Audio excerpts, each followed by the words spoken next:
Whoa. Hey, folks. Welcome back to GameSpot's coverage of Summer Game Fest 2022. You are here with us sometime in the morning, maybe the afternoon, wherever you are, because we're about to lead into the Epic Games Store's store showcase. I think that's what it is. Summer Showcase. Summer Showcase. I'm Kurt and Davina, and joining me today is Devontae Chisholm. Look at this setup. We didn't have these yesterday, but we have them today, and they just look absolutely fantastic. Fantastic. Anyways, folks, we're not here to talk about the setup. We're here to talk about games. We're here to talk about Epic Games Store showcase of their store. We don't exactly know what it is. Devontae. Well, we know what the store is, but we don't know what they're going to show. And you're a big Epic Games Store user. I'm a big Epic Games Store user, but how many games have you bought on it? Let's say that lightly, because you know, I'm kind of like that Office meme where the guy's like shaking. I'm blanking on Steve Carell's character's name. I'm the last person to ask about I that. am a horrible Office fan when he's like shaking his hand, thanking him, because I don't buy things from the Epic Games Store. I think a lot of you might be able to like kind of connect with me on this, where we're just hit and redeem on those free games every week, and that is all my library is on Epic Games Store. But they're great games. Look, I also have a confession. Mm-hmm. I don't use it. I haven't used it yet. Okay. But with context, you know, I play games in a very specific way on very specific devices. Mm-hmm. My PC setup isn't the greatest, so I haven't had a chance. I know. But here, hopefully, I mean, we're here to watch this. We can't be experts in everything. Yeah. I'm doing my best. But, you know, before we're going into this, like, we really don't know what we're going to see because this is specifically for the store. Yeah. And I just was doing a little research prior to see, it's like, well, what I know Epic Games is, you know, kind of like this push for exclusivity on PC specifically, since Steam was the own-all sort of distributor for games. And I was actually kind of surprised to see, like, if you're a PC gamer specifically, if you want to play the Evil Dead game, you got to play it on Epic Games Store. Yep. Fortnite, you can play that anywhere on the toy on your iPhone. But if you want to play on PC, Epic Games Store. Mm-hmm. Alan Wake 1 and 2 and Alan Wake, or no, well, soon to come Alan Wake 2, not yet. Alan Wake 1 and Alan Wake Remaster, Epic Games Store. Rocket League, Epic Games Store. Rocket League, Epic Games Store. Mm-hmm. So, I mean, who knows? Maybe that's what the showcase is going to be. Maybe we're going to get a glimmer into finding out some upcoming games that are only going to be exclusive to Epic Games Store. Or maybe we'll just be like, maybe Epic Games will be like, look at all the sweet deals we have. You know the Steam Summer Sale. Get a load of the Epic Games Store sale. It's going right now. I think it's called like the Mega Epic Games Store sale or something like that. It has like a week left, but I don't know. I think we did get a commercial for that yesterday during the Summer Game Fest Live event. I feel like maybe we'll get another one of those, and then they might go into some of like the exclusives and things like that, whatever's coming out in the future. I think we see some Saints Row, because the demo for the character creator is only on Epic Games Store if you're getting it from PC. So we might see a little Saints Row. Which you're excited about. Which I am. I am very excited about Saints Row, the demo and the full game. So it would be cool to see a little more of that. I think we've seen a decent amount, but sure, show me more. Are you gonna make a pitch perfect replication of Devontae? Or are you gonna like? Nope. I am going to go straight to making you. Really? 100%. You know, it's gonna be fantastic. I think I'll make everybody in the GS crew and post those pictures. And just run you right into traffic. Sure. I mean, when the game finally comes out, you can we can figure out exactly what type of criminal you are, and we'll go from there. Do you have to be a criminal? Yes. Yeah. The whole point of Saints Row is you're trying to bring your gang up in the criminal underworld, so I don't think you can go about the game being very nice to people. Unless you just don't go to a mission. Unless you don't download the game at all. Unless you just run me out in the traffic. Yeah. What kind of criminal do you think I'd be? I think you're stealing clothes. Clothes? Yeah, Really? I think you're stealing sneakers. I was gonna say like hamburger thief. Sneakers are your main thing, but when you're hungry, yeah, you steal. So hamburgers. I'm gonna Saints Row is gonna come out. You're gonna make me, and you're gonna run me. past traffic. Past traffic. And I'm going to go right for Jeff Keighley.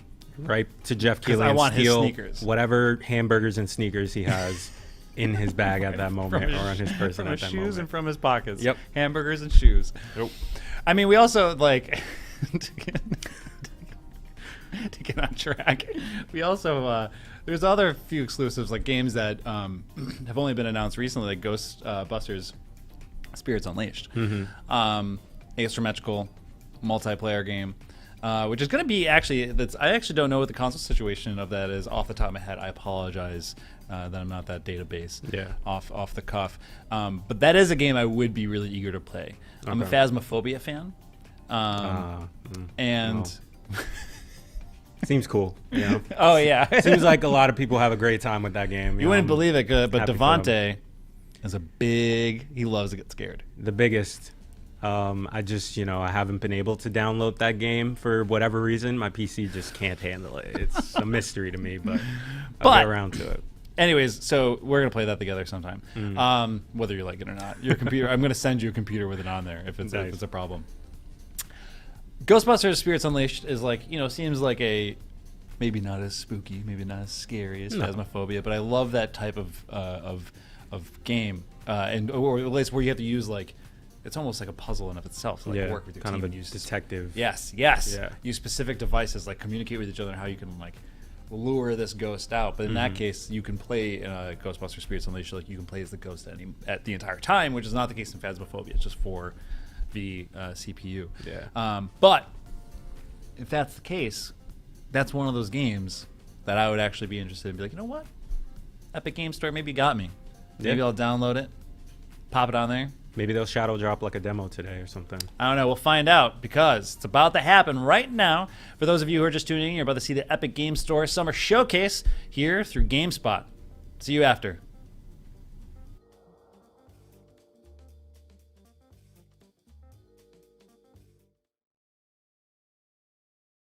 Hello and welcome to the Epic Game Store Summer Showcase, our home for new announcements, updates, and an extended look at some of our favorite upcoming PC games.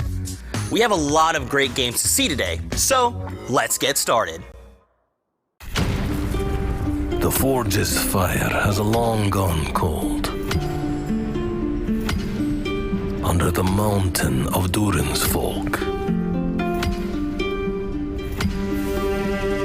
a shadow took our treasured halls. Now it calls us back.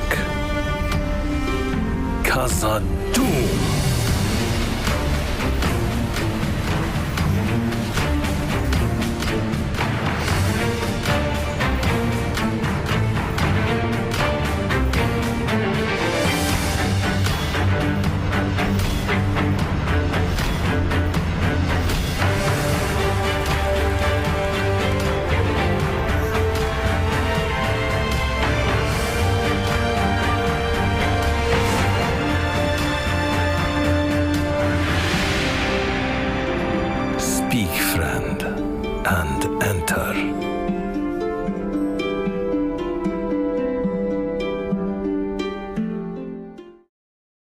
From deep below the misty mountain rises a new adventure in an ancient place.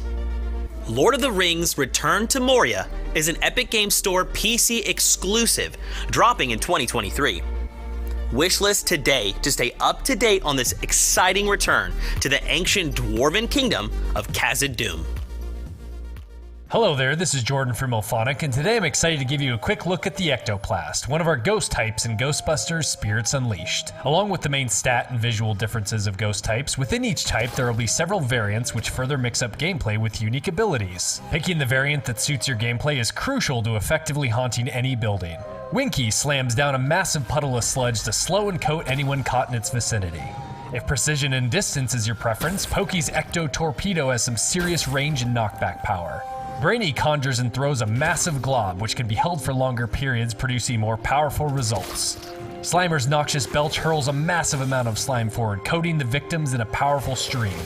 Last but not least, there's the Ectoplast's ultimate ability, Slime Nado. Flailing massive amounts of slime out around you is a great way to get yourself out of numerous sticky situations. I hope you enjoyed this quick look at the Ectoplast ghost type. Keep an eye out for more to be revealed over the coming months as we approach our Q4 launch. The Epic Mega Sale is going on right now. You can find huge discounts on PC games across the Epic Games Store and claim a free game during each week of the sale. This week's free game is Maneater. Head over to the store right now to claim it for yourself and check out some of the great deals.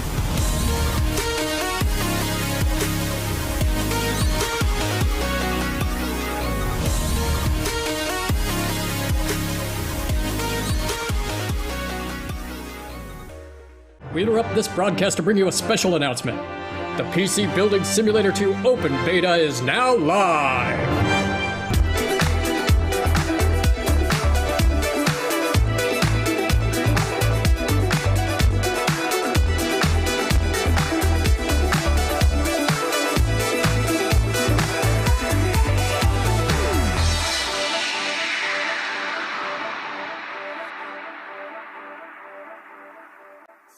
What do a gunslinging space frog and a sword-wielding robot have in common?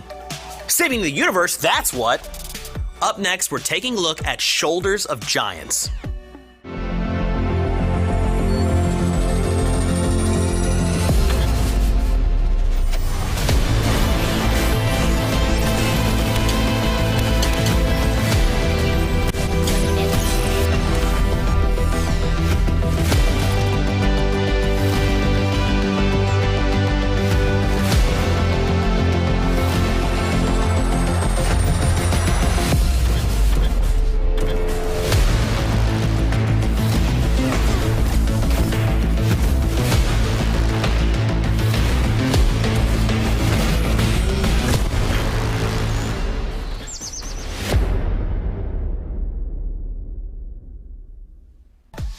Shoulders of Giants is an Epic Games Store PC exclusive, releasing in 2022. If you're interested in this intergalactic tale of good versus evil, add it to your wishlist today.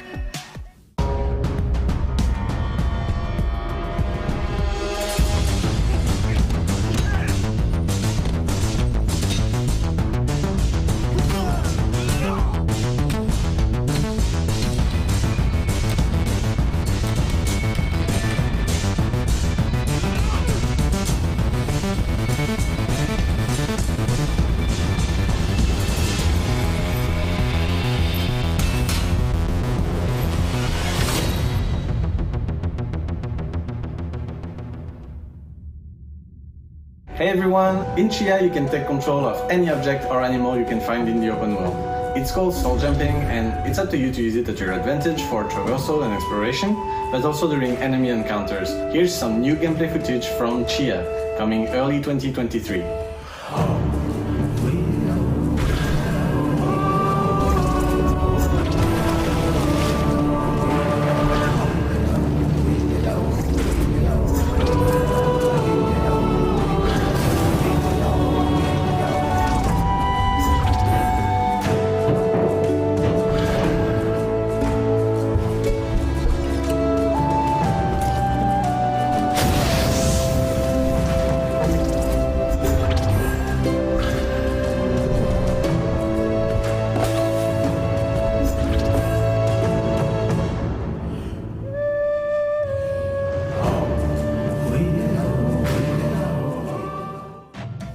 You know, we had a lot of great games launch on the store recently. Let's take a look back at some highlights and get updates on a few player favorites along the way. This is In Case You Missed It. That beat that just won't let go. Ain't fake it legit. Get moving, can't sit. Get up to get down solo. Give a good vibe, get one back. Give a good vibe, get one back.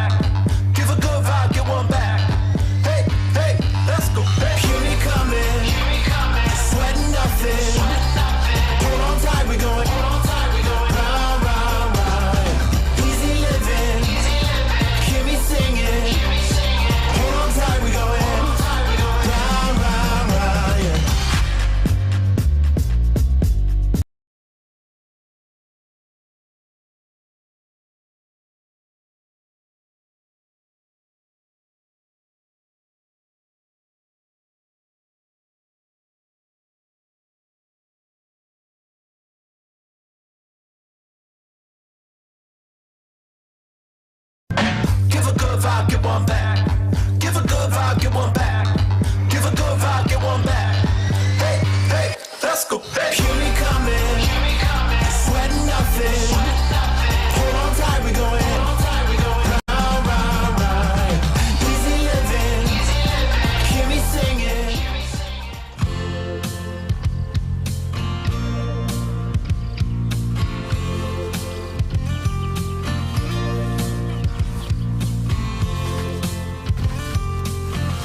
Hey, there's one over here. The sun is high in the sky. Green fields keep rolling, oh, they keep on rolling by. I'm leaving tonight. I'm going home to a place where I belong. Oh, I'm leaving. I'm going home. I'm going home to San Angora. I'm leaving. I'm going home. I'm going home to San Angora. I'm leaving. I'm going home. I'm going home to San Angora. I'm leaving. I'm going home. I'm going home to San Angora.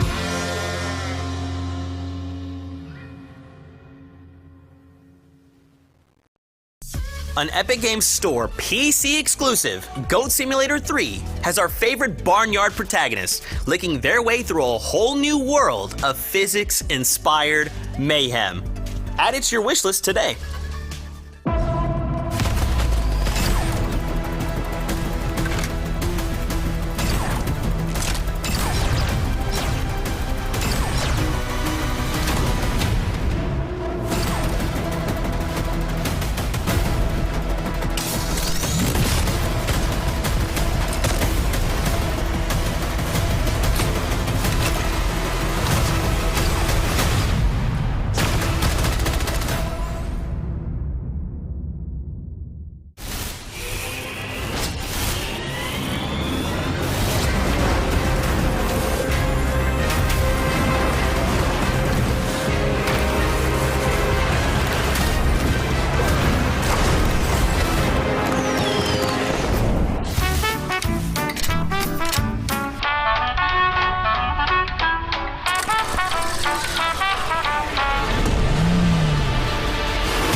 We've just got word! The Boolean Corporation is snatching up contestants for its meat wrangling event! Do you have what it takes to raise the stakes? Are you ready to meet your match? And here's the fresh meat now! I'm Salmonella, and I hope I get sucked up too.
Fans of competitive Fortnite, rejoice. It is my great pleasure to announce that this November in Raleigh, North Carolina, we'll be inviting 100 players to go head-to-head for their cut of a $1 million prize pool. We will see who can rise above the rest and win the first official in-person FNCS event. For all the details, check out @FNCompetitive on Twitter.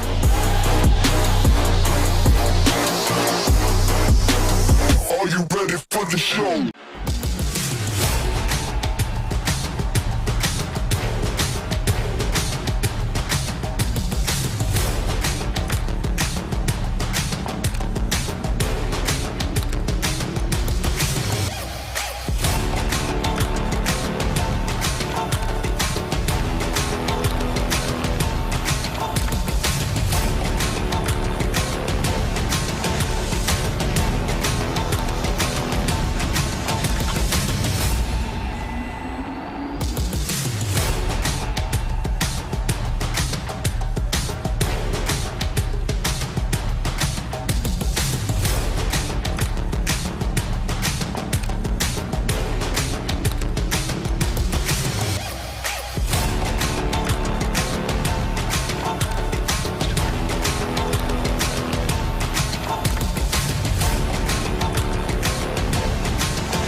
We've been working hard since open beta, and now is the best time to play Rogue Company. We've added 9 rogues, 7 maps, 9 weapons, and 12 game modes. We'd like to thank the entire community for your continued support.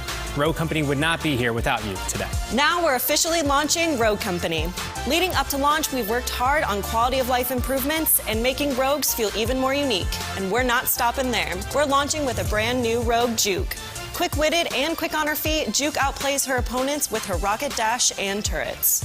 It all starts with 4 weeks of exhilarating events available for all players. Throughout the event, expect increased rogue mastery, a fully unlocked arsenal of weapons, and increased contract rewards. To celebrate, all rogues will be unlocked for the first week of launch. We're not done yet. At launch, we're releasing a new battle pass called Wasteland Wilds, packed with new skins, emotes, and more. To celebrate the Epic Games Showcase, we have a free bundle in the shop today. Now is the best time to go rogue.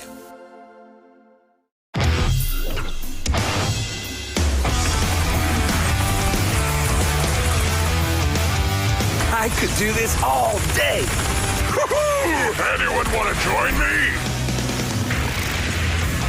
I'm just getting warmed up. Score!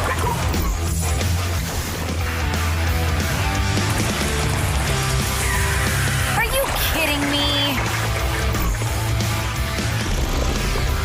Ah, too easy. Ah, come on! Done and done.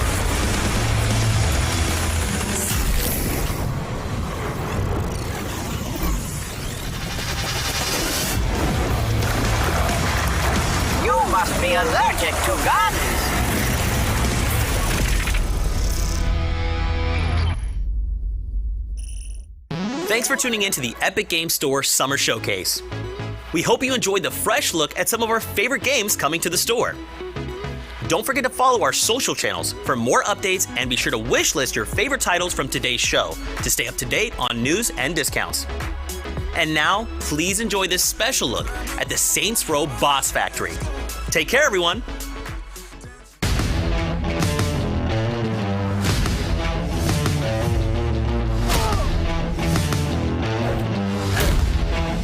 It's our time now. Let's get this started. Shotgun holding bad, open up with no one. This is not some bully showing out. I'm going postal. Cock a block, pop shots like it's 4th of July. Let it rip from the stick, from the hip. Who am I?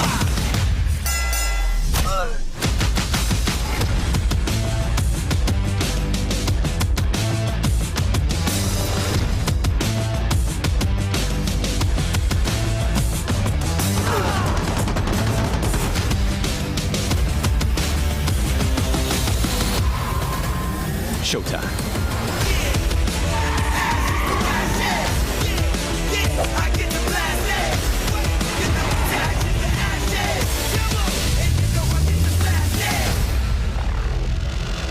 And that, my friend, is what boss building is all about.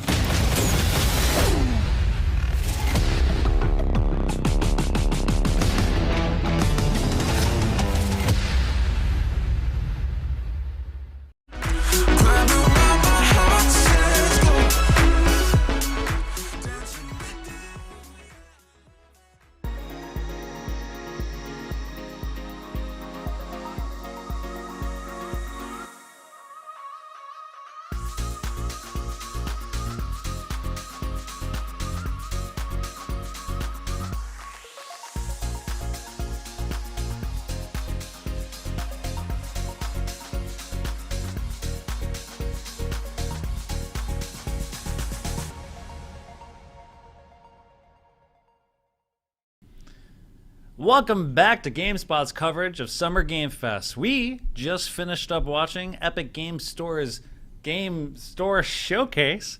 I'm Curtin Davina. Joining me today is Devontae Chisholm. Hello. There he is.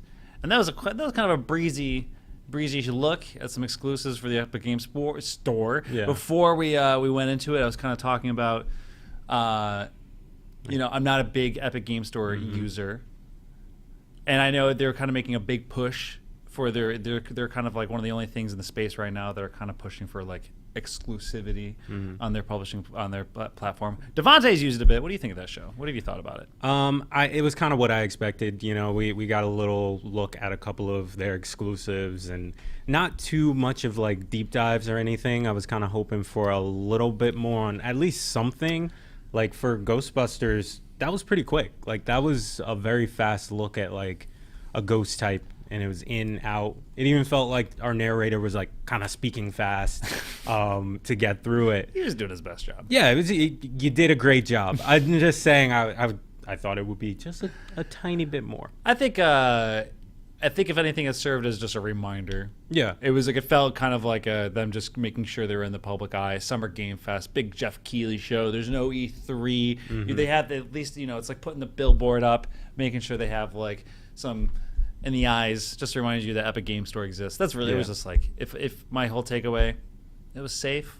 Nothing really, like there was no big announcements. Not that there was like they have to, not that it was expected to. But they did throw in a lot of like sizzle reels of like, hey, here's what you may have missed that's on the Epic Games Store. Come check this out. Hey, we have a giant sale going on right now. Yeah. Up to 75%. Check this out. Free game.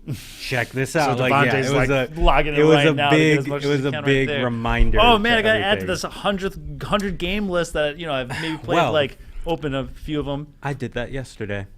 When they did the commercial for Epic Games Store, just open it they were like, "Hey, Maneater is free right now." I was like, I thought to myself, I have that on PS5 already because that was free for PlayStation Plus. But yeah, I'll claim it. I'll do it for everything. I'll claim it. I gotta build my library. Exactly. I gotta look at all this crap I'll never play. Exactly. I'll turn on for 10 minutes. Oh yeah, Control.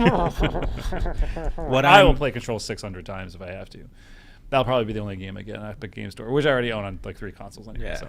What I am trying to do though was sign up for the closed beta for what's this called? Disney Speedstorm, and it ain't working. I mean, this is an Epic site. It's Disney's the website for the game.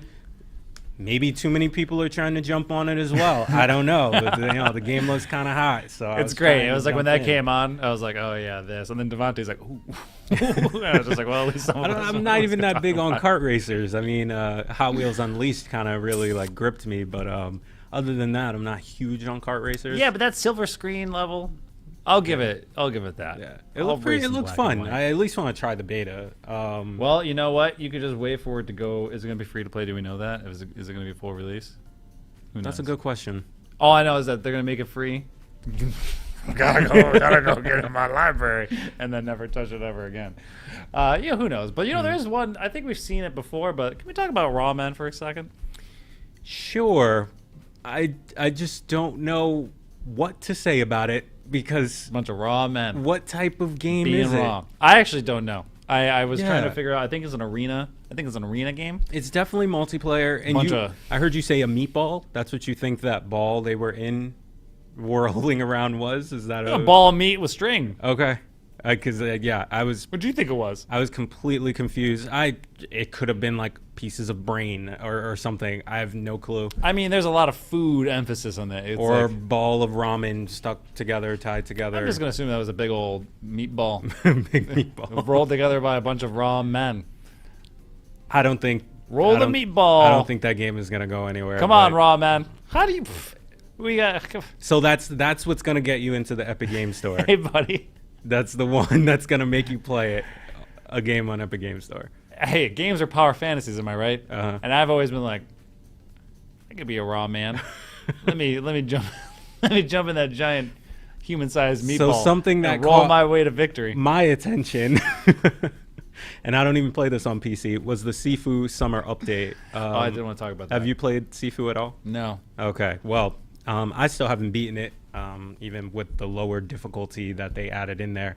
But the modifiers that they're throwing in there might help me out. I'm assuming this is coming to all versions of the game because I played on PlayStation 5. But bullet time, low gravity, unbreakable weapons. Yes, please. Thank you. All right, that's great. Is it going to like eliminate my trophies when I play the game? Maybe, but it's okay. That's messed up. That would be no. Come on. At least I'll be able to get to the end of the game. Now, They'll punish you for needing some increased enemy attack speed. Right up your alley. No, we don't need that. Take that back. We don't need that. Sifu, see its way out. Yeah, I can't do that. Other than that, breezy thing. Mm-hmm. I don't think either one of us walked in expecting a lot. No. They like Epic. This kind of felt just like a way to let people know, everyone that's watching Summer Game Fest who's involved, like, this is a thing. We have exclusives. They also made a big point to show that Fall Guys again, because it's going free to play this month on the June 21st. I played that game when it came out, and like, there's no reason why I dropped off of it. It just was like a moment, and I had a great time. Yeah. But maybe it's like it's in the zeitgeist again. It will be. My eyes, so I'm just eventually it's gonna have its moment in the sun again when people are playing it on Switch and Xbox. That's right. New to consoles as well. Whether it dies out again, we'll see. Did it die out, or did maybe just like it faded a little bit? But it was the height of it was like right at the height of the pandemic too, and everybody's at home and trying to find things to play with each other. So the most it did for me. Have you ever seen MXC, Most Extreme Elimination? Yes. I played that game and I was like, I think that's why I stopped playing it, to be honest. I played it for like a few nights. I was like, this is giving me an itch for MXC. And then you marathoned all of that. Yes. I'm not joking. It was early. You're right. It was early pandemic. I was like having Zoom parties with MXC. So nice. Thank you, Fall Guys. Anyways, folks, we're gonna take a quick break. Not quick. I don't know. We'll be back in 15 minutes. The Tribeca Game Festival Showcase is happening. Game Spotlight is happening at 12 o'clock. So we'll be here at 11:45 to have a little pre-show again, or at least show up at 11:45. We'll kind of ease into it. We don't really know. We have a list of what we're going to see, but we'll be talking about that. We'll just be chilling. We'll just relaxing. It's a cool, chill day today. Summer Game Fest was yesterday. It's a Friday. The big reveal was it's a Friday. Happy Friday, folks. Yesterday was a big day for reveals. Jeff Keighley and the sneakers. kind of have a cool, easy, just like cool showcases these next couple days. And then Sunday, Xbox Bethesda Showcase. Yep. That's the one to show up for. You should show up for all of it, but that's the one you should definitely be present for. I'm expecting nothing. You're expecting God of War. All right, folks, thank you so much. This is GameSpot's coverage of Summer Game Fest. You just watched the Epic Games Store Summer Showcase. Nailed it. I'm Kurt Navina. That's Devontae Chisholm over there. We'll see you back in just about 15 minutes. Come back at 11:45. Come hang out with us. All right, see you there.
talking, jibber-jabbering, going over what we've seen, what we've liked, what we haven't liked, and what we're hoping to see in the future. Yep. So today is Tribeca. We just had Epic Game Store's Summer showcase. I have not been able to say it because it's not really the summer yet, so you're getting tripped up because it's the spring right sure now. That's fine.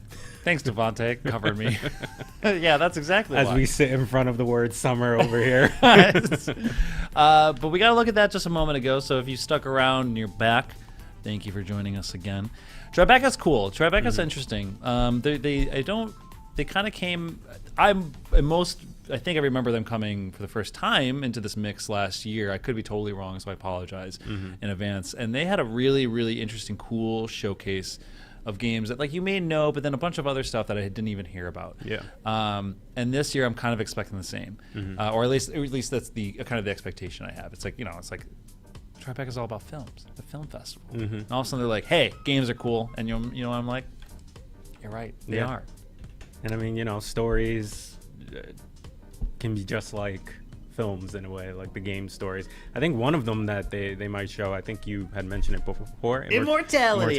Isn't that like kind of a game? Yes. Can I talk about movie that? mix? Go for it. Can I talk about that? I don't know much about it. So all right, so Immortality, I mean, who knows? Like, if it, I'm just excited about it. It's very up my alley. It's a very curt game. So this is from a developer who specializes in doing FMV, full motion video, kind of investigative detective games. The first big one was Her Story.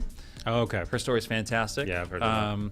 And then he did Telling Lies right after. Gotcha. But this one is interesting because, from what I understand, you're going through, you're investigating what happened to this one specific actress, and you're doing it by going through old film reels of many films she's been in. Like, so we're talking like you're just going through the raw footage of these movies.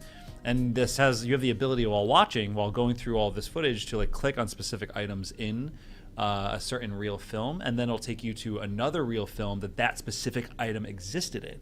So you kind of, the way all of his games work is like you aren't really given instructions. Yeah. Her Story started out like you're just given a database, like you're on a normal computer and you're just given footage of a woman's testimonies of a crime. You don't exactly know what the crime is, but you just search keywords, and every single time you search a keyword, you find new things, and eventually you start to piece it together on your own. Okay. And something that I find so brilliant about Her Story is like the game doesn't really have an end. Like it's up to you as a player to decide once you've pieced it together, and you're like, okay, it's like Inception, good, which means I'd love it. Love it. Man. I love it. Her Story's great. All right, I gotta play. So Immortality kind of feels like a more visual version of Her Story in the sense that like you're looking through these reels of film and you're piecing the story together by like looking at props and different actors. You click on actors on it and it goes to different things. So that's the thing I'm really most excited to see. Sweet. All right, I'm sold. I didn't know about it. Yeah, there you go. Now here I am. I'm about to play all of them. Do you know if they're connected or not? No. All three of them? No. Like okay. he comes from a Separate. background in film, and like so he's like very like movie focused sort of cat as far as I'm aware. But they're both on. So I'm just gonna do a quick plug. Her Story and Telling Lies are both on Game Pass. Okay. But I would suggest playing them on PC because of typing. This one might be a little bit better with controller. But there is a game here that I know you're excited to see. Yeah. Tell me about it. So I am excited to see A Plague Tale Requiem because, again, Game Pass got me into A Plague Tale Innocence, and that game was just fantastic. Despite me being a little scaredy cat, I really enjoyed. You just love rats. Discovering, that story and finding ways around the rat puzzles and stuff. I'll admit, when I first started playing it, yeah, those rats were weird. It gave, especially like if you're at the menu and the way they like swarm through the screen on the menu when you're not even playing. It's like it did give me that like itchy feeling that even like bugs give me sometimes. I love rats. But by the end of that game, or even by the middle of it, I was just kind of like caring about the characters in a way I didn't expect to. Like Hugo is like such an annoying like little brother character that you kind of don't really like too much in the beginning, I feel like. But by the end, little brother. Yeah, by the end, I felt more like Amicia, and I was just like, no, I gotta protect you.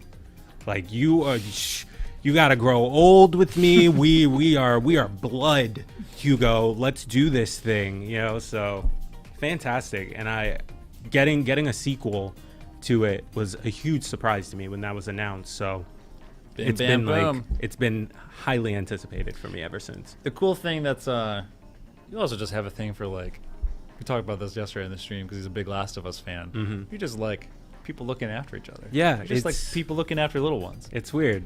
Nah, it's not weird. It's just it's a sign of your heart. It's interesting, because like I never really notice it until like someone points it out, and then I'm able to be like, oh yeah, all right, BioShock, Witcher, even Batman with Robin, like all of my favorite characters, and just like these characters that are taking other characters under their wing and protecting them and stuff. So it's okay. I'll be under your wing, or I don't know. My son. My son, Kurt. Hi, it's me. Yep. The one thing that's kind of interesting or really cool that Tribeca's doing this time around is they're having the ability for people to play or try these games out at home. So traditionally, the future is here. Traditionally, with these kind of festivals and these things, E3 and showcases and all that jazz, you'd have to be in person. Yep. Well, welcome to 2022. We've been virtual for far too long. Even though I'm sitting in a real room with Devontae, in which I can actually high five him. Gotta do it. I can't not do it. Bam. But in any case, if you're sitting at home, you don't have that opportunity. If you don't have that privilege to go to a showcase and be able to play these games hands-on, they have a hold thing. I don't know the full details yet, so I'm not going to spew too much about it. Well, I'm sure we're going to learn about it during the showcase. Yeah. Where you can stream these games at your home. You pay $5 for a pass, and I think that gives you access, 30-minute access to a small, like I think they might be showing 8 or 10 games off. So like I think A Plague Tale, Requiem was one of them. I think Immortality is one of them. Yep. There's a game that I'm seeing here right now called As Dusk Falls. Look, it's a title that's like definitely something I would want to know about. Speaks to you. Yeah, Speaks to your soul. It's also an Xbox. I mean, Xbox is publishing it. Cool. So that's interesting. We might see that Sunday as well. That Sunday, but you can if you're at home right now, you can pay $5. You can stream some of these games and actually try them out for yourself. I would like to try out Immortality, a great deal. Yeah. Although at the same time, I might just wait. Yeah, because I want to because it's like I don't want to deal with the tease. I don't want to deal with like booting it up and like getting. I'm a very big detective person. I'm a very big investigative kind of person, and I do not want to get 30 minutes into unraveling this person's mystery and then have it shut off and be like, no, I ain't. I'm not. And lead it that whole time until release. You're just like thinking about the clues you've unlocked and what's happening. I'll wait. I'll be patient. I'll unravel the mystery of this old-timesy actress. I also have a thing for old films. We'll see. We'll see. Of course, I have to hold. My expectations have to be in check. Yeah. We have to wait for that. See, now me, I don't know, because this is going from the 11th to the 19th, so got a few days. I'm on the West Coast right now, but when I return to the East Coast, I don't know. You might see me take a trip over to Soho and experience Requiem in real life. And is it? Take a selfie with me in Immersion or Immortality. Oh, don't do that. Be like, look at what I'm playing right now. No, don't do it. No, I won't even respond to that. There's a lot of cool looking stuff though on the website. We have we have a game called Thirsty Suitors. My dyslexia came out for a second. Thirsty Suitors that I saw a little bit about I think last week and I was really curious about. There's also Oxenfree II. There's a lot of Oxenfree fans out there. Yeah. A lot of kids love that stuff. Not kids, but you people, you know who you are. You know who love it. So it's like that's a highly anticipated game that's coming. All of it's I think we're gonna get a good look at it today. So yeah, I love it. Or at least I'm just excited. I think Tribeca's a really different. I don't know. It's like we have our Devolver. We have our look at like the big ones, the big guns. We have Dave the Devs, and I think Tribeca is like filling a really specific kind of gap of like these games that are like they're curated in a way. Like Tribeca seems to have a really good hand on on curating like a small selection that's really good to what it is that Tribeca stands for, which is a certain appreciation of medium, of interactive or at least visual medium. Yeah. In this case, they're going out into games, the interactive medium of games. Other than what else you see? You got anything else? No, that's really it. As far as what they have on the website. Oh wait, I clicked back. I clicked back and totally forgot about American Arcadia. We saw that yesterday at Jeff Keighley's thing. And let's talk about that for a second. That looks pretty cool. So, again, even if I could play that early. Honestly, that was a seems game interesting. that after the Summer Game Fest, I had on a list, and we were just slamming through things. There was just so much that was showing. And American Arcadia, put out by Raw Fury. Yeah. It's like I didn't entirely. It looks almost like a Truman Show style experience where you play as this person in a metropolis, this utopian city that's being filmed and broadcast at all times as a TV show. And I'm assuming like has an image and is trying to be so perfect and stuff like that. But until one person's like, I gotta get out. I'm out of here. I'm out. And I think it looks cool. Like I think it's a really cool concept. And I feel like that was like I saw it for the first time yesterday. Yeah, I had seen some rumblings on Twitter about it. Just like I guess like images and things like that, but to finally like see it in action and get that trailer and kind of get like a taste of the story definitely had me interested. It also reminded me of another game that I'm blanking on the name of, where like was it We Happy Few or something like that?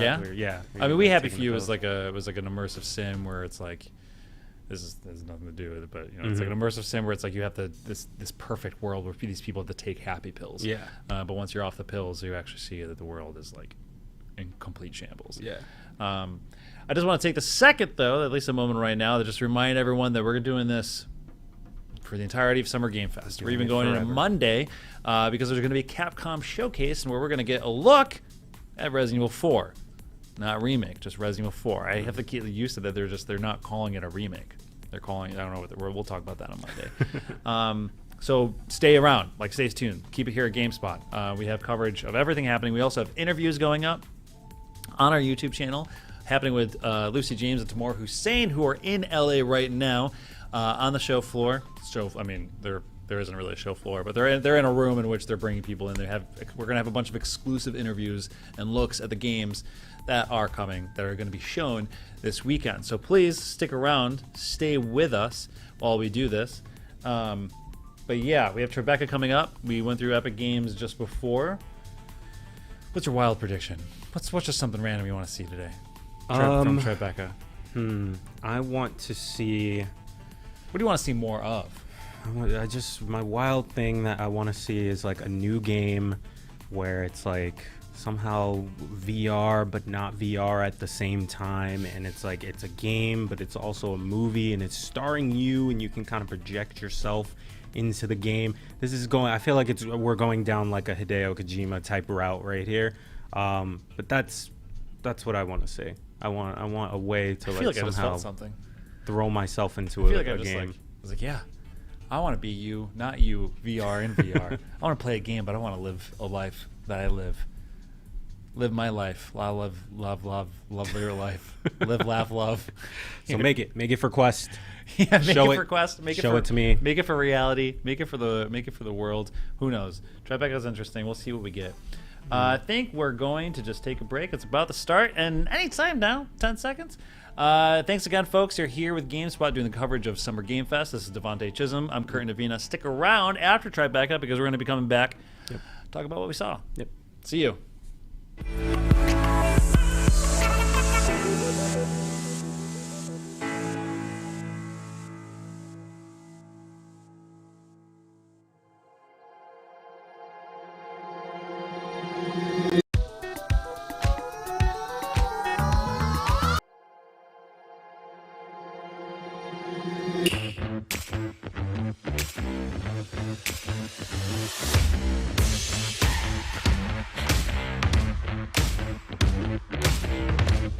Thank you all for joining us for the second annual Tribeca Game Spotlight.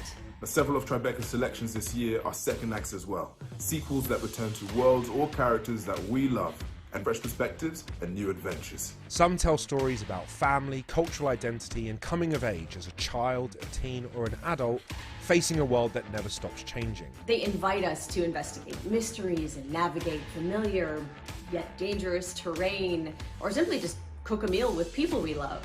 Others explore our fears about the future through dystopian tales of environmental ruin or technology run amok. But all of them offer us an opportunity to think, play, and challenge ourselves.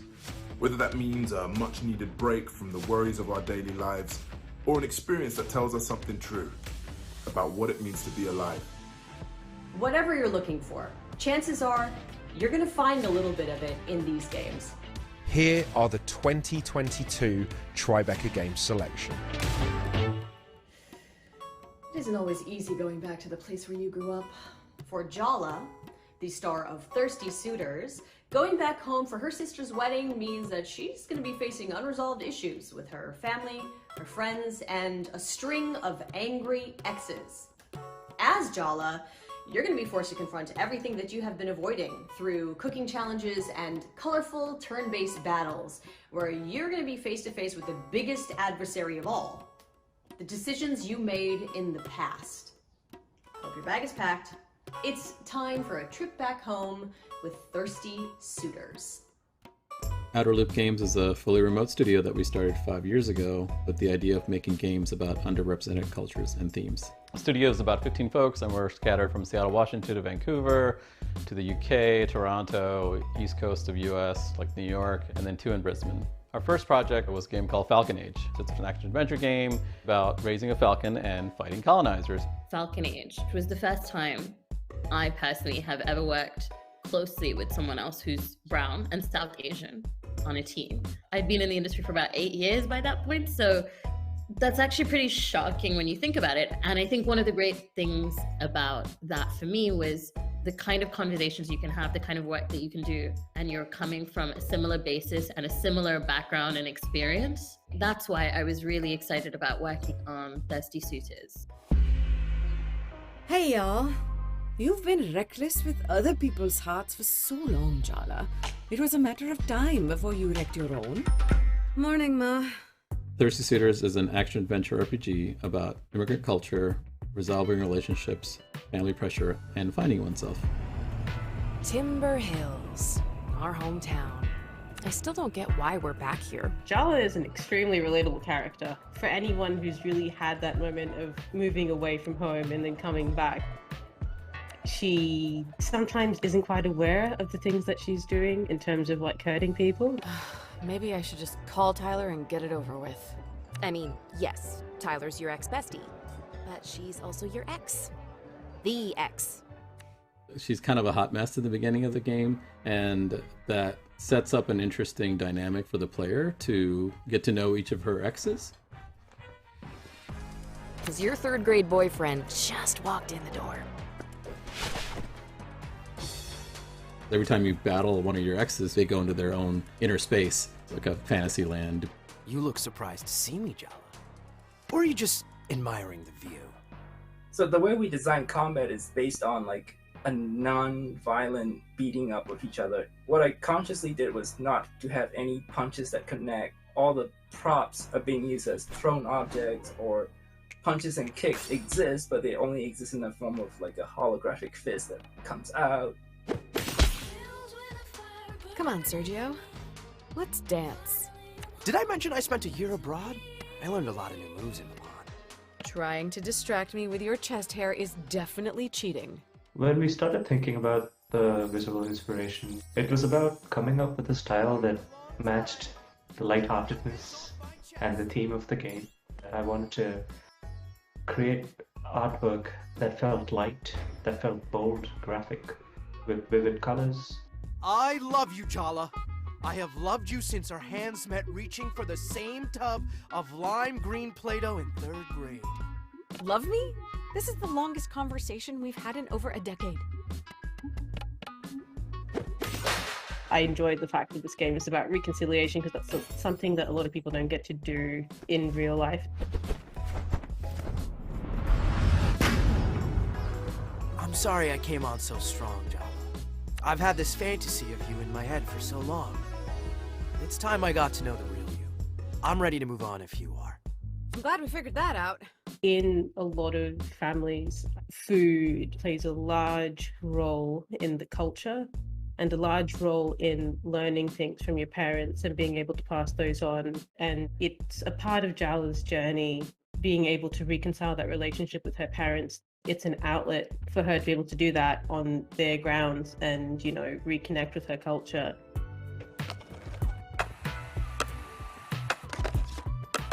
The skating session in our game is supposed to be really easy and accessible.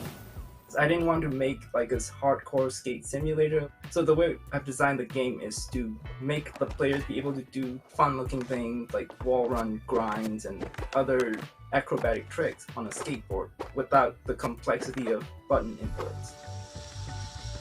From where we're coming from, we're making this game, we want it to feel very familiar to immigrants and people of color and particularly like South Asians so that they can see themselves. But I think it's also a very enjoyable act of like speculation and fantasy for anyone else, you know, come be part of this. We're making a role-playing game. Part of the pleasure of that is in inhabiting someone else and living their life. And I think that's kind of what we want to give players, this idea of being very grounded in Jala, this very specific character and her story and her personality, some of which is shaped by her culture and some of which is who she is.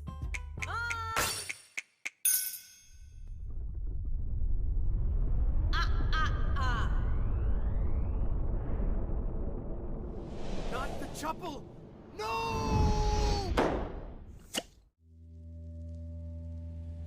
Imagine a world where the richest people on the planet move to Mars in the midst of a climate catastrophe. In the Cub, that's the question facing a child who has found a way to survive in the ruins of a mutated Earth. But when the ultra-rich return on an expedition, they may get a lot more than what they bargained for.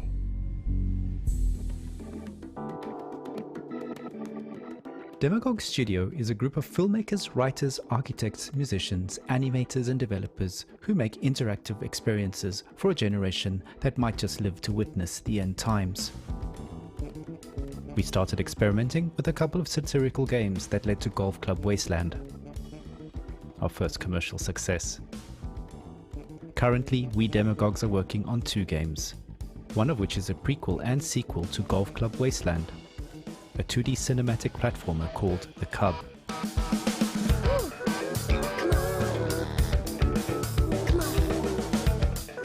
The Cub is essentially the Jungle Book set in an urban Silicon Valley-like apocalypse.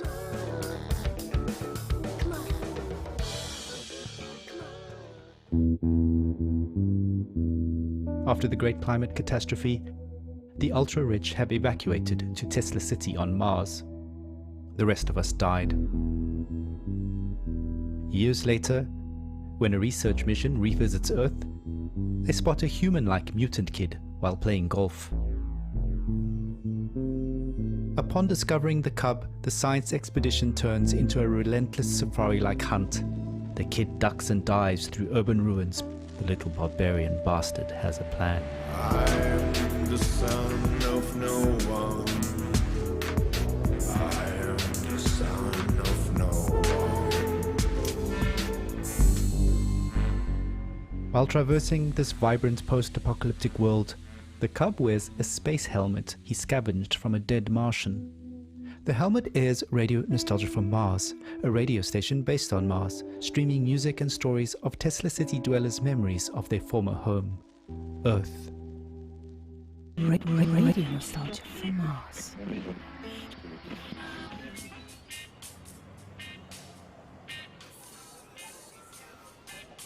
The radio callers are nostalgic for our today.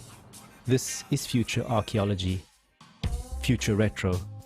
A sci-fi scenario that prompts us to re-evaluate the things we already have today, from friends and family to basic things like air and water. As Marshall McLuhan would say, we march backwards into the future.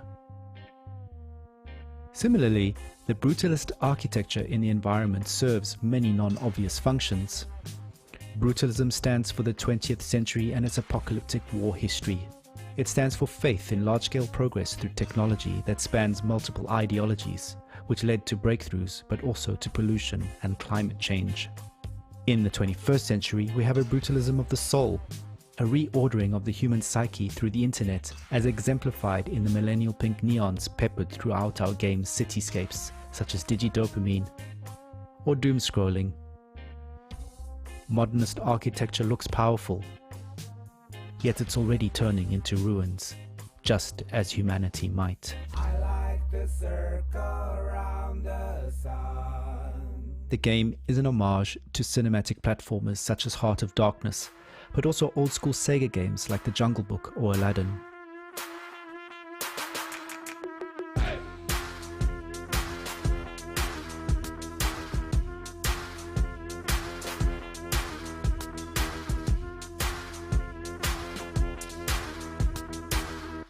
Further inspiration is drawn from classic literature, cinema, and popular culture, a reflection on our commitment to storytelling and world building. The game has numerous interactive objects to find that enrich and inform the narrative, and also poke fun at future and current events at the same time. Hopefully, the game will make people feel, open the players' minds, and thereby bring a change in global politics and a universal bliss for all humanity. You know what platformers are best at: enlightenment of the soul.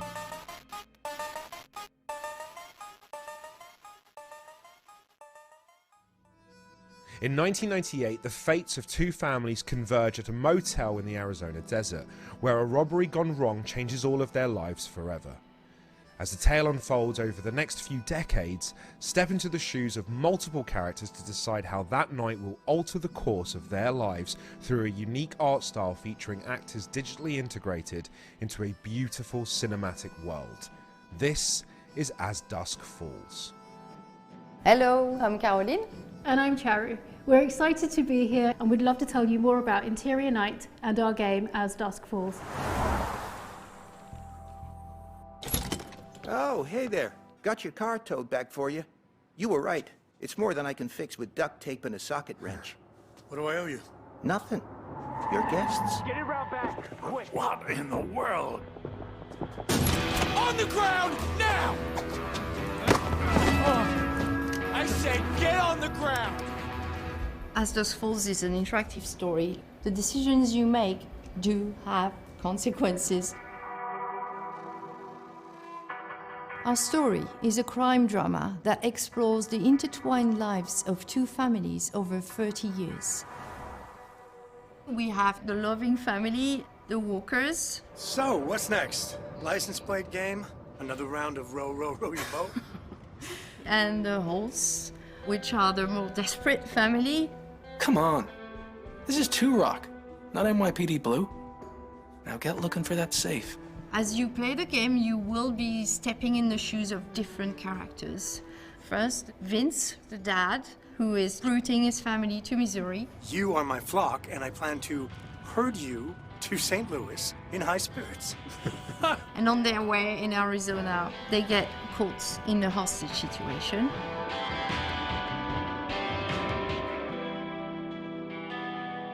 There's also Jay, who is one of the members of the other family, the hostage takers, so you get to understand the world from his perspective. Jay! What? Head out of the clouds, little bro. Look, there's enough cash in that safe to put the last few weeks behind us. We stay alive, we keep the house, everything goes back to normal. There's our third main character, who is Zoe. Daddy, are we gonna play? You bet we're gonna play.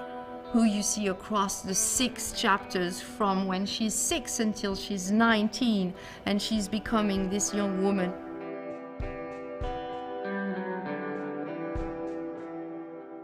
The visual art style of our game is unique, and it was crafted especially to tell this compelling story. It mixes beautifully painted 2D characters and sets them in an evocative 3D world. We film genuine and nuanced performances from actors to capture complex emotions and facial expressions. Players don't look at pixels, they watch people in all their humanity. When it comes about writing the story, we work probably a bit more like TV. It's a very long process. It's dozens of versions of script. So it's not a linear one version of the story. We have to think all the choices, all the narrative space, all the branches feeding into one another. It's kind of a 3D map.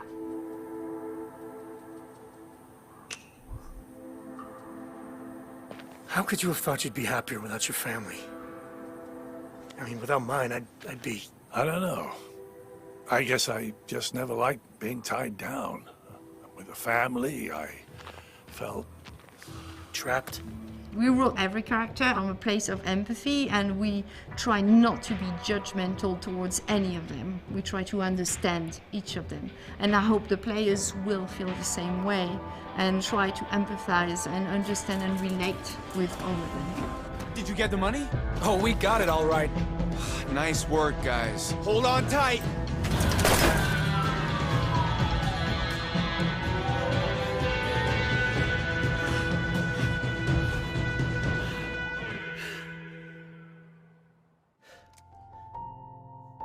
Family meals are a time not just to create memories, but to share them.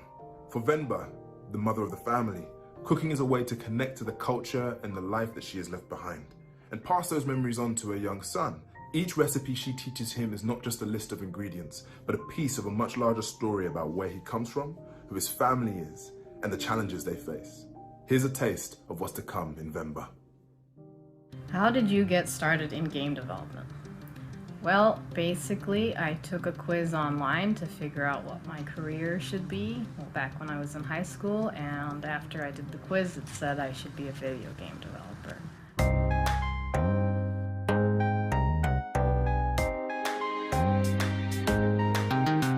We were working on this project called Balloon Man. It was this Mega Man style boss rush game about this depressed superhero whose superpowers are only to make balloons. We were a couple of months into the project when Abby texted me this paragraph pitch of Venba. I remember the day I was eating at a restaurant with my mom and my sister.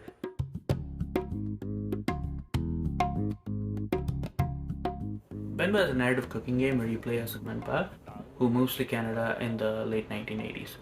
But during this move, her recipe book gets damaged. So as the player, not only will you be cooking various South Indian dishes to restore these recipes, but you will also be exploring the story of this family and the unique challenges that they face. And the idea resonated with me so much. Maybe because my mom was there, I felt a connection to the idea because it's about a mother and a son. It was too compelling to not work on, so we decided to move on to Venba. Venba at its core is about the relationship between the mother and the son. One aspect that we wanted to touch upon was the loss of language. As Kevin grows up here and grows more assimilated, he loses touch with his mother tongue Tamil, and he adopts English instead. So as a result, the literal communication between Venba and Kevin is quite broken. And you can see this in the recipe book given to Venba by her mother as well, because in the travel, the words and the pages get damaged, so as a result, the communication between generations there too is quite broken. Venba, who feels a lot of guilt for having moved to Canada in the first place, doubles down on the things she holds dear, like her culture, her language, her food, the longer she stays here. So it becomes really important for her to fix the recipe book, because for her that's a way for this link to persist across generations.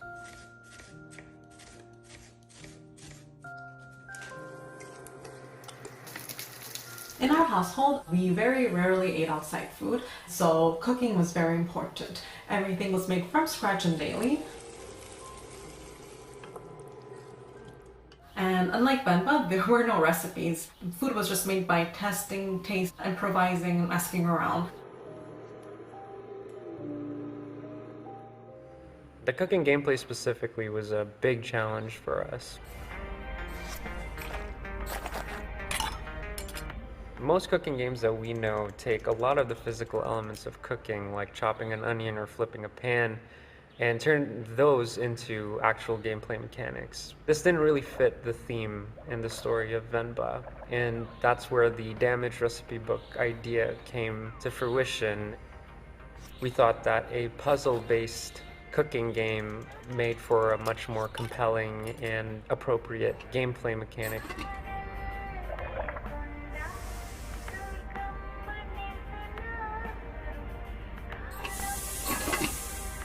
I wanted the sound effects to be really realistic and reminiscent of a South Asian kitchen. I recorded like the dishware that we use, some utensils, just items from the kitchen. But that also involves a lot of recording of actual cooking.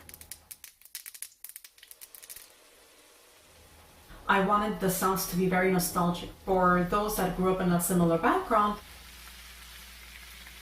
I wanted this emotional impact to come across through sound.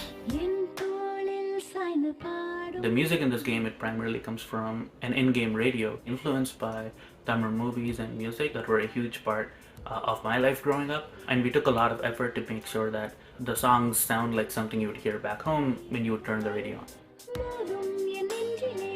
It was the hardest thing for me to choose what recipes get showcased in the game. It's impossible to do justice to the wide range of dishes and cuisines that we have. Instead, I just focused on what recipes would make for fun gameplay puzzles and what ingredients would this family have living in Toronto. Even though the story of Venba is pretty firmly rooted in Tamil culture, we think it hits on some pretty universal themes. The influences for this game, it primarily draws from the stories of the families that I see here, especially the relationship between first-generation parents and their children.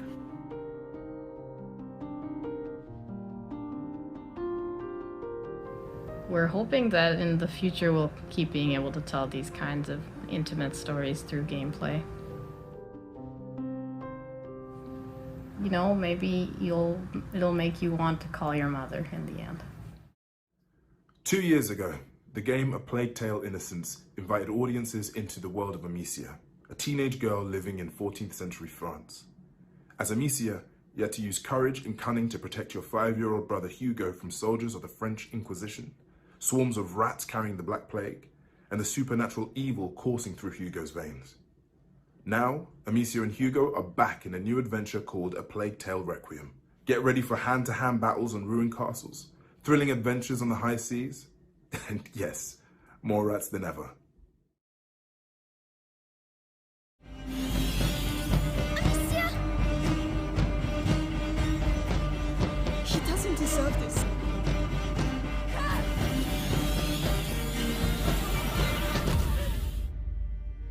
Qui est Asobo en fait? Asobo, on est un studio de développement indépendant. On l'est depuis le début et depuis toujours. Au départ, c'est 12 passionnés qui fondent le studio limite dans un garage. Évidemment, aujourd'hui, on est 250, mais on a été rejoint par 250 passionnés aussi. Et c'est ce qui nous permet de faire des projets incroyables comme Microsoft Flight Simulator et Plague Tale Requiem, par exemple.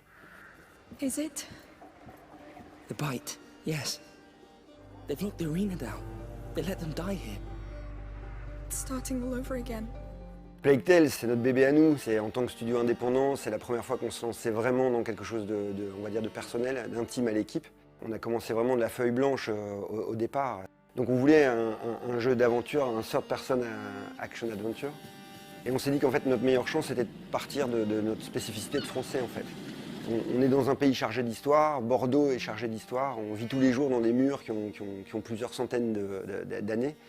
Et c'est quelque chose qu'on manipule avec justesse, et ce qui nous a permis de donner au jeu une identité vraiment forte et de s'écarter un peu du côté heroic fantasy, et d'aller dans quelque chose de plus cru, qui corresponde exactement à la nécessité de construire une histoire qui s'ancrait dans le réel pour mieux partir dans le fantastique et dans l'émotionnel quand c'était nécessaire. I don't know what's happening to me, Lucas. I feel my mind going. Une grande sœur, un petit frère, c'est quelque chose qui résonne en nous, qui va parler un peu à tout le monde. Et donc ça a été vraiment le point de départ. Hugo et Amicia, ça a été les premiers personnages qui sont nés. Amicia, la grande sœur, et sa manière d'appréhender un petit frère dont elle n'avait pas la charge et où tout d'un coup elle va en avoir toute la responsabilité. Hugo, qui est un jeune enfant qui ignore tout du monde et en réalité est chargé d'un pouvoir et qui le dépasse. Et comment ce duo va grandir ensemble et réaliser l'histoire beaucoup plus grande qu'eux qui est en train de se réaliser et dont ils sont les acteurs principaux. It's bleeding again. Yes, we should fix that before it gets infected, I guess. Amicia, donc, c'est une jeune fille, c'est pas une guerrière, donc le gameplay de Plague, c'est un gameplay plus orienté sur l'infiltration et la survie. Le but étant toujours d'être plus malin que ses ennemis pour survivre, que ce soit les rats ou des ennemis humains. Après, Amicia, il y a des moments où elle va devoir combattre, elle va devoir faire face, donc avoir des phases plus orientées action, plus orientées combat. Toutes ces phases-là construisant un rythme narratif qui vient servir l'évolution du personnage, donc son rapport à la violence, son rapport au monde, à chaque fois est nourri par la variété de ces séquences-là. Le contexte de la peste était intéressant parce qu'il était vecteur d'émotions et de danger pour les enfants. Mais incarner une maladie, c'est jamais très évident, surtout dans un jeu vidéo où on doit avoir une adversité et pouvoir lutter contre quelque chose. Donc on a utilisé la représentation la plus symbolique de la peste, qui était les rats. Ça faisait une belle incarnation de la maladie, mais pour que ce soit impressionnant et qu'on ait cette sensation de propagation, il en fallait des milliers. Il fallait qu'on ait ces rats qui se déversent dans les champs, dans les forêts, pour montrer la maladie qui progresse et qui rabâche tout sur son passage. Donc les rats sont une version amplifiée d'une maladie qui se propage. C'est à la fois une menace mais un outil pour Amicia, c'est-à-dire que grâce au pouvoir d'Hugo, grâce à ses outils à elle-même, elle va pouvoir utiliser les rats pour progresser parfois, mais souvent elle va devoir faire face aussi pour trouver un moyen de les traverser sans se faire dévorer. On écrit nos chapitres un peu comme des épisodes. Cette impulsion qu'on a quand on regarde une série, la retranscrire en jeu vidéo, c'était essentiel pour nous. C'est une technique d'écriture assez large. C'est vraiment une architecture globale qui vient rythmer tout le jeu et bien sûr la narration vient se coller à ça au plus près. Alors chaque fois avec des challenges différents hein, parce que sur les phases d'exploration on a toute la liberté au niveau des dialogues etc. Parce qu'on sait que dès que le joueur va rentrer dans une phase de combat, là il va être beaucoup plus focalisé sur ce qu'il est en train de faire. Donc c'est à nous de pondérer, de se dire ok ce qui est important on va aller le raconter plutôt ici.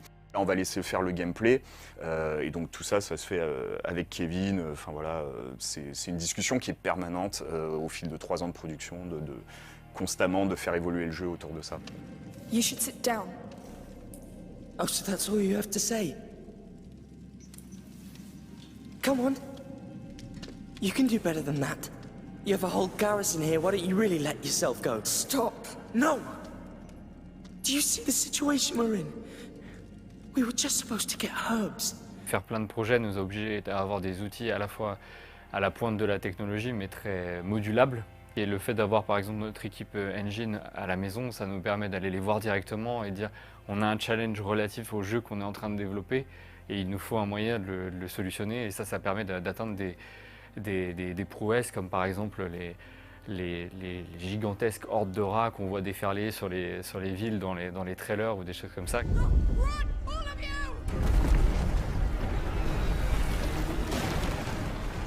Mais après, on a vu aussi nos faiblesses à certains endroits, notamment, puisque il a fallu s'en rendre compte, hein, les cinématiques qui demandaient une logistique très lourde. Donc en fait, on a vraiment investi sur un studio motion capture qui nous appartient et qui nous a permis d'avoir une énorme flexibilité en termes de tournage.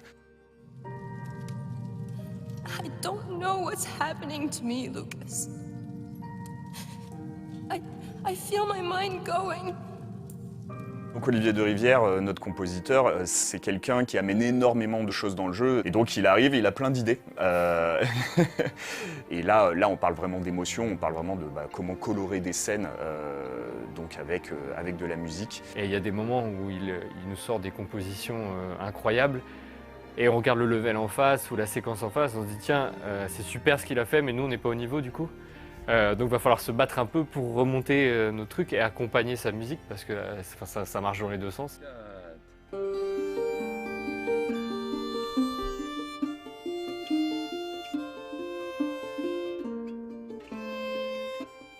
L'amour vis-à-vis de nos personnages, c'est une chose qu'on ressent nous au quotidien. Et moi je sais que dans le travail d'écriture, c'est quelque chose qui est fondamental. On veut rien faire gratuitement. On sait que le jeu peut être très noir, très dur, mais il y a toujours une raison à ça. Ça suit vraiment une forme de logique. À chaque fois qu'on écrit quelque chose ou qu'on réalise quelque chose pour Requiem, quand ça sonne faux ou quand ça passe pas, on sait que Hugo ou Amicia nous disent non, j'aurais pas dit ça, j'aurais pas agi comme ça. Et donc c'est amusant parce qu'ils font le jeu avec nous en fait un peu. Would His Majesty allow us to enter the city by his side? I allow.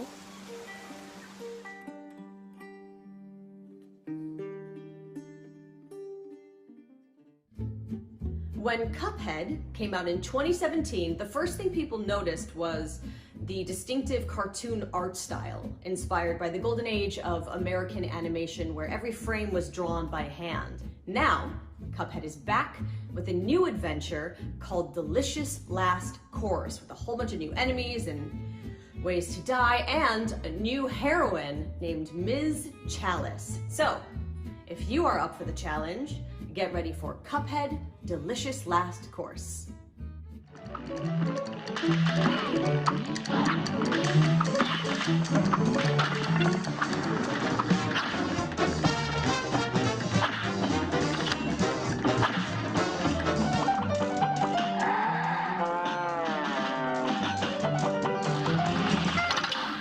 first game released, we had that itch to go back and revive some of the We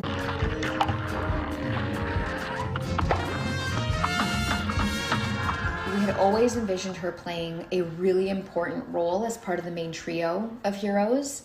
This was our opportunity to further explore animation, music, gameplay homages, all of which we didn't get to in the first game.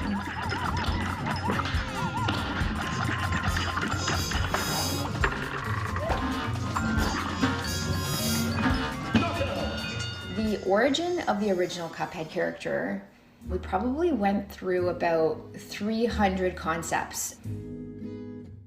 We began brainstorming in the 1930s tradition of giving inanimate objects faces and personalities. We really wanted to create a central character that could sit alongside some of the iconic joyful heroes we loved growing up, like Felix the Cat and Mickey and Bimbo. And then one day we just had one of those amazing aha moments when a loose sketch of a silhouette of a cup and a straw began to take form that would eventually become Cuphead.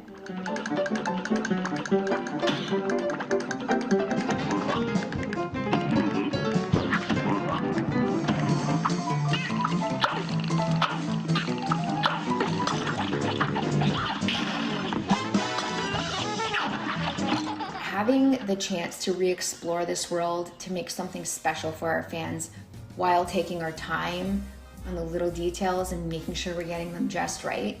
In so many ways, Cuphead, game and character, has been with our whole team through life's many changes. These characters have become like children of sorts, and getting a chance to take them on a new adventure to close this chapter of their story is just really exciting. For there's a new challenge waiting around every corner on the amazing DLC Island.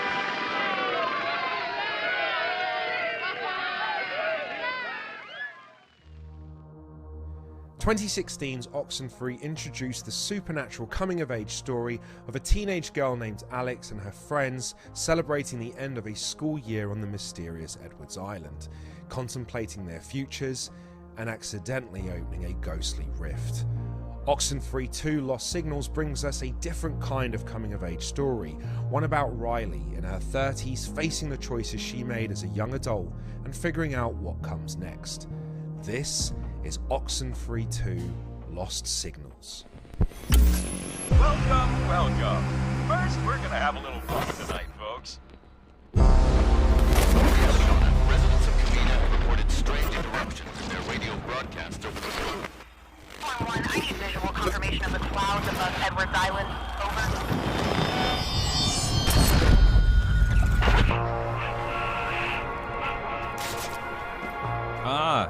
Bit of a leap there. We could climb down here. Also, it might take a little longer. I just don't think we can make the gap. I can make it, probably. Can you? Because... Well, we'll see, won't we? Riley! Riley! What I think has allowed Oxenfree to have such a long life in the hearts of our players are these characters. It's all about the characters. The characters of Oxenfree are intended to feel like people that you would know. You're invested in their well-being. The issues that they deal with are ones that everybody can relate to. What does it mean to lose somebody that you love? What does it mean to be entering a new moment of your life that you're totally unprepared for? It's open-ended enough that you can always ask yourself, what would I do in this situation? Watch your step. I don't think this was meant for tourists. It's, sort of pretty, in a way. No, it's amazing. In another life, I would have been a geologist. Or took at least an intro to geology course, you know? Oxenfree is a game about some really relatable characters, but put in crazy, unrelatable situations. Riley's from Camina, and unlike Alex and her friends in Oxenfree 1, Riley did not have the best time growing up in this area. The first game, really tight kind of focus on a few classmates. This game is about Riley coming home and interacting with Jacob, who is somebody who she went to high school with, dealing with her father, dealing with a whole host of new characters that are along this coast. If you know the tunnels well enough. You can walk to and from practically any point in town completely underground. Have you, been down here before? Me, personally? No. Some of the kids do. Or did. In high school. They'd crawl in here, light a fire, make out, or whatever. But I'm too little a fan of small, dark spaces to really see the desire. I'm really looking forward to people playing with Jacob, who is their kind of main counterpart throughout the game. You take a look at Jacob. He's got this questionable facial hair. He's got the hipster hat. Funny how just a little light makes everything both less and more spooky. Weird, right? And his animation also gave him that laid-back kind of, hey, I'm just hanging out here in the woods, you're not being creepy. Jacob actually has direct ties to the events of Oxenfree I, and particularly the history of Maggie Adler.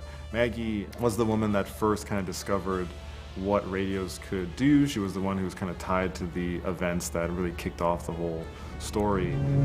Hey, if you're on this frequency. Yes? My mom used to tell me stories. That's why I'm calling. Because one of the stories was about tonight and the things that are going on. The cool thing about the radio is that it opens up a whole different axis of exploration to the player. It's not just exploring Edwards Island as a space, it's exploring Edwards Island as an infinite number of kind of radio frequencies. Certain objects in the game will resonate with certain frequencies.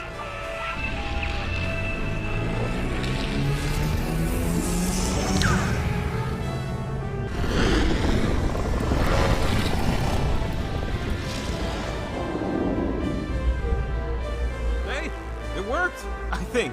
I mean, we're not dead. The alternate timelines in the Oxenfree universe are really interesting because it allows the player to explore the possibility of going back and changing the past.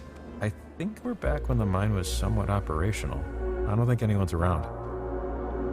Let's, see if the time tear opened anything up. The player gets to open these portals in time and go through them and talk to these other ghostly characters. Portals are getting open when they don't want it to happen, and so they've got to deal with the ramifications of that. Portals are fascinating, very beautiful, very mysterious, but ultimately very dangerous. Jacob?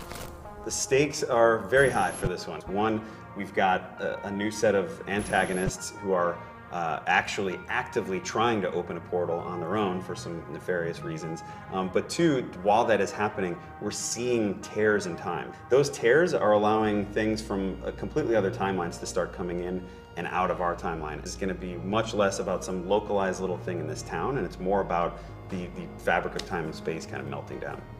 I mean, look, when you're messing with the time-space continuum, that's just a bad idea. Riley, come in, Riley. Can you hear me? Riley? Riley, are you there?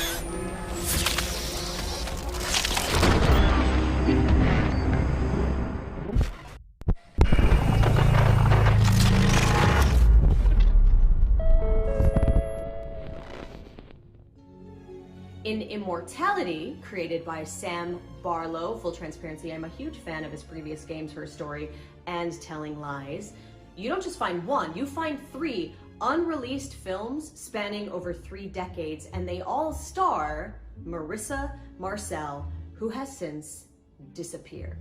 So, can you watch footage and behind-the-scenes clips and interviews to piece together the mystery of Marissa Marcel?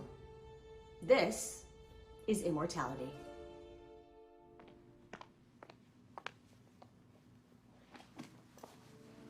What is your name? Marissa Marcel. First heard about Marissa Marcel in 2015. I was at a party in Hollywood and I was listening in to these old guys, writers, producers who were big in the 70s. They were swapping war stories, gossiping, and one of them brings up the story of Marissa Marcel. This actress who shoots 3 movies over 3 decades, and how none of the movies ever comes out. I was interested, and after the party, I went home and I Googled and found very little of anything online, but I was intrigued, so I continued to dig and attempted to find something more concrete. Now, Well, we know you from the movie that you just finished shooting. It is finished, right? Yeah, it's finished. Yeah. If you don't know, it's a bit of a fairy tale. So Arthur Fisher, the great director, who you probably know from his movies such as Marion and The Man Who Dreamed, was casting for his new movie, Ambrosio. And so instead of casting a recognizable face, he wanted to find some fresh talent. So he put the word out and saw, how many was it, 10,000? I think it was over 20,000. 20,000. He saw 20,000 girls, and long story short, he picked you. Yes. 2 years ago, we were approached by an anonymous donor who handed over this huge cache of film. In it was footage from rehearsals, behind-the-scenes B-roll, and completed shots from the shoots. As far as we can tell, this is everything that remains of the 3 Marcel Marceau movies. Before I go, I would like some token of our friendship.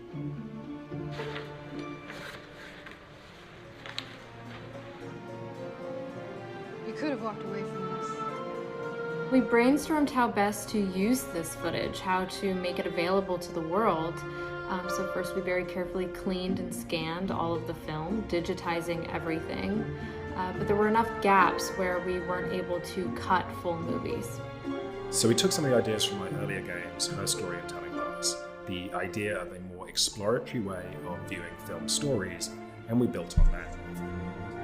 We created a virtual movieola, a way of looking through the footage as if you were back in the editing suite with Arthur Fisher or John Durick. And to build on this idea, we came up with a new mechanic, a kind of visual concordance. Does this work as confession? Exploration by match cut. Good work. When you're watching, at any point you can stop and point to an image, an actor, a prop, and the system will create a match cut to another piece of footage with that image. Now it's worth more. So you kind of surf through the footage in a way, following a breadcrumb trail of visuals, creating your own montage. It's both expressive and exploratory, like the best of video games.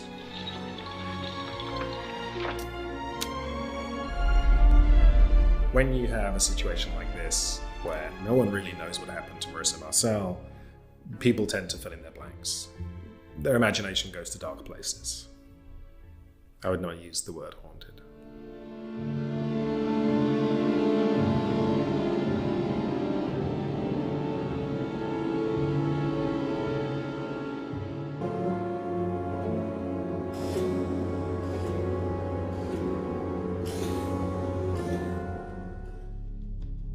Do you ever wish you lived in a simpler, safer, more optimistic time?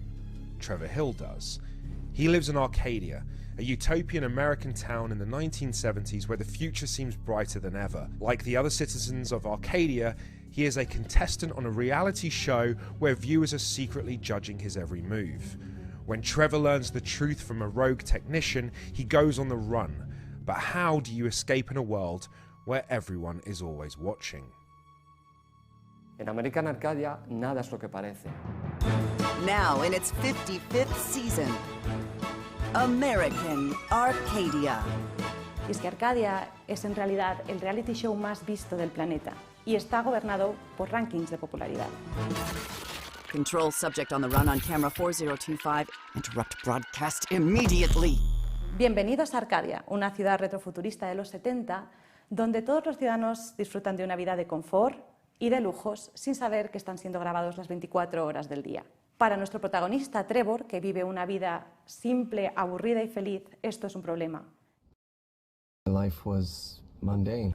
Y cuando descubre la verdad, tendrá que escapar de Arcadia. Stop immediately. Run! Keep running, for God's sake! Por otro lado está Ángela, es el ángel de la guarda de Trevor. Es una hacker dispuesta a todo con tal de salvar a una persona normal, por el mero hecho de hacer el bien. The hallway to the server room is tracked by 3 surveillance cameras. I need to get close to the cameras and upload the loop footage from my cell phone. Uno de los puntos fuertes de American Arcadia es la dualidad entre Ángela y Trevor. Y eso también se ha intentado transmitir en cierta manera al game. Get over that crane, Trevor, quick! The crane? Yes, trust me! Oh no, no. Tenemos dos tipos de gameplay totalmente diferenciados. Por un lado tenemos el side-scroller, el 2.5D, con acción y plataformeo, persecuciones y, como no, puzzles. Por otro lado tenemos la jugabilidad en primera persona, con un tono un poco más pausado, que nos lleva a experimentar mecánicas de exploración, sigilo y hacking, usando siempre los puzzles como parte central de la jugabilidad. All the videos are uploaded and playing the loops. I can enter the server room now. Y bueno, para American Arcadia las referencias visuales más inmediatas son el show de Truman, la fuga de Logan, el prisionero y algunas otras. Lo cierto es que muchos de los miembros del equipo nacimos y crecimos durante la década de los 70, por lo que no hemos tenido que ir muy lejos a la hora de buscar inspiración y referencias visuales, puesto que la mayoría las llevamos ya dentro de nuestros propios recuerdos. Muchos de los programas de televisión, series, concursos, etcétera, que veíamos en nuestra niñez, pues están presentes de alguna manera en American Arcadia. Una visión bastante brillante y colorida de lo que serían los años 70. Los personajes, los ambientes, incluso el mobiliario, representan esta versión utópica y bastante kitsch de una ciudad de los años 70.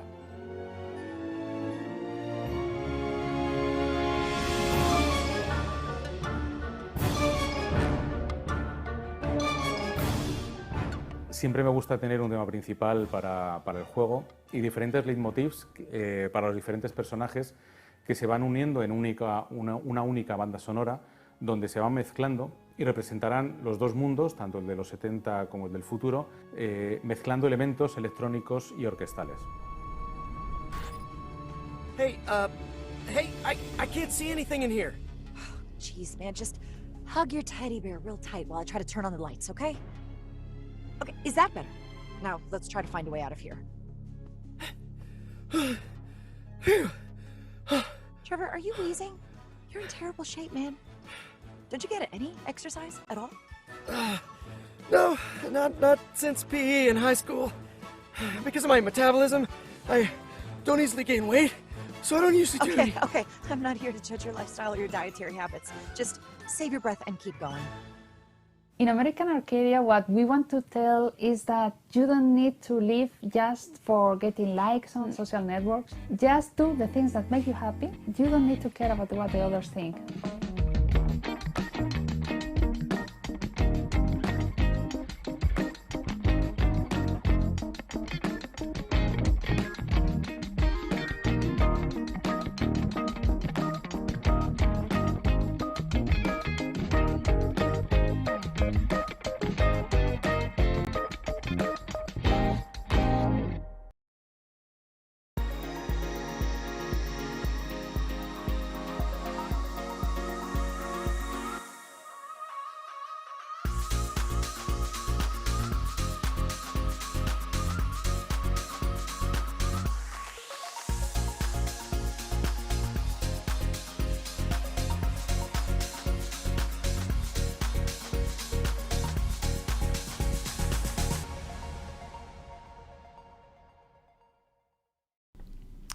Welcome back to GameSpot's coverage of Summer Game Fest 2022. We just got done watching the Tribeca Game Spotlight. I'm here with Devontae Chisholm.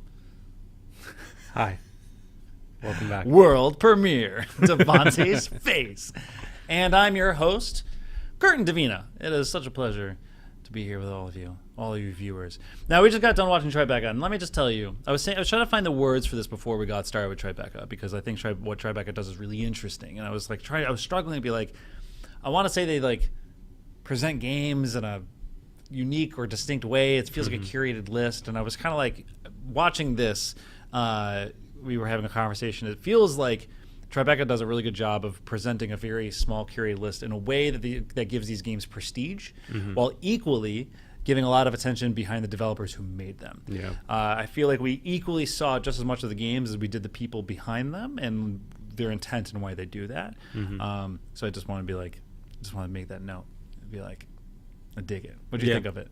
I thought it was great. I thought we got a look at the games like Requiem for example, since that was my most all hyped Devontae's one, been talking about. my most hyped one out of this, and just got a little more into, you know, things behind the characters and, you know, their motivations and what they went through going from Innocence to Requiem, and how the characters are kind of growing between the two. And I think that's something we wouldn't have got from like a different type of showcase.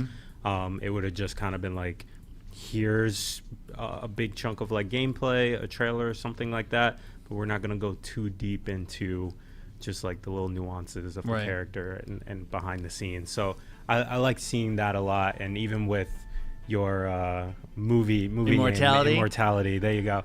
That was awesome too. And again, you described it to me, but seeing it and have them like really go through it like that, wow. Is there one thing that Sam Barlow, who's the producer, who mentioned that they had like enough footage for some of those that they could have cut an entire film with it. And it's just like, are we gonna be able to watch those in their entirety? Even though, I mean, like, you know, honestly, it's like the thing with FMVs are charming for a lot of different reasons for me.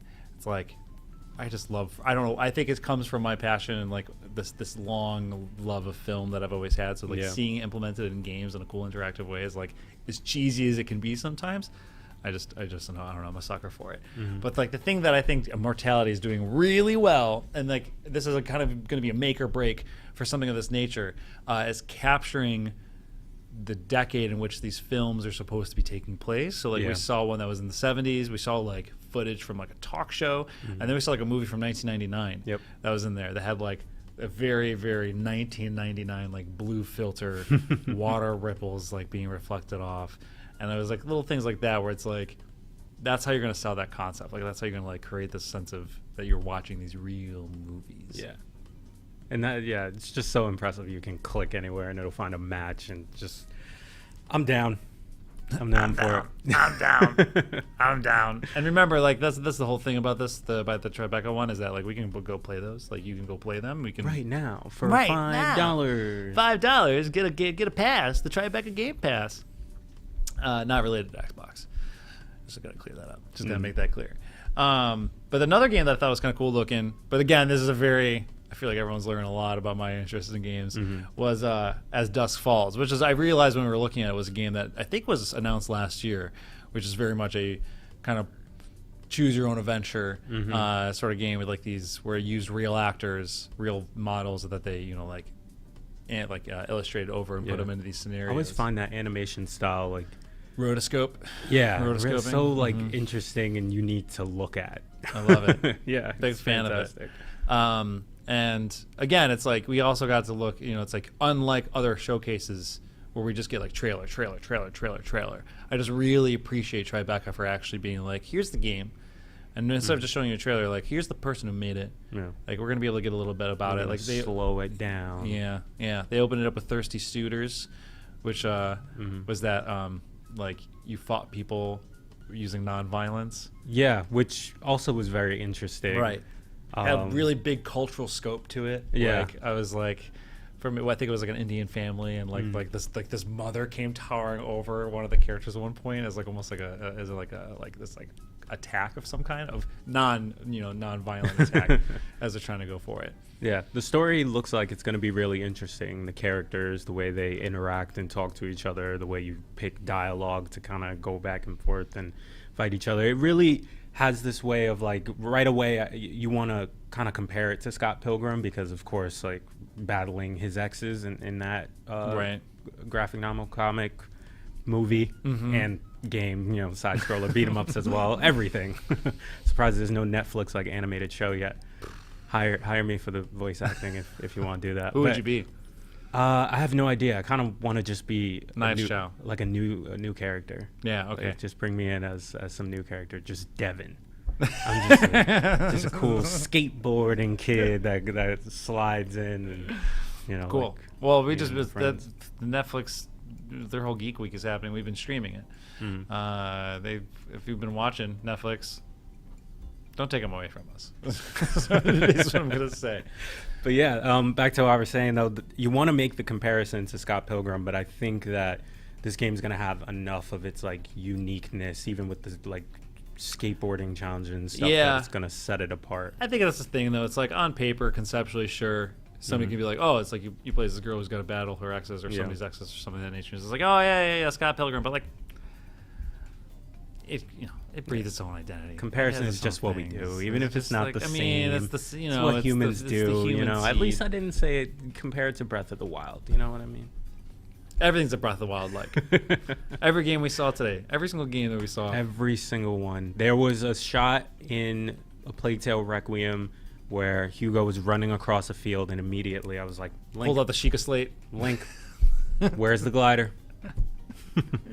The last game that we saw, which we mentioned before, but we got to see a little bit more about it, was American Arcadia. Yeah. And the trailer, like, it kind of gave you an idea that was maybe like a 2D side scroller. But the one thing that stuck out to me is like a game you really like inside, game inside sort of vibes, like this 2D like pseudo 3D world kind of moving through. And I mean, inside is like kind of a similar concept. You play as this kid. Inside.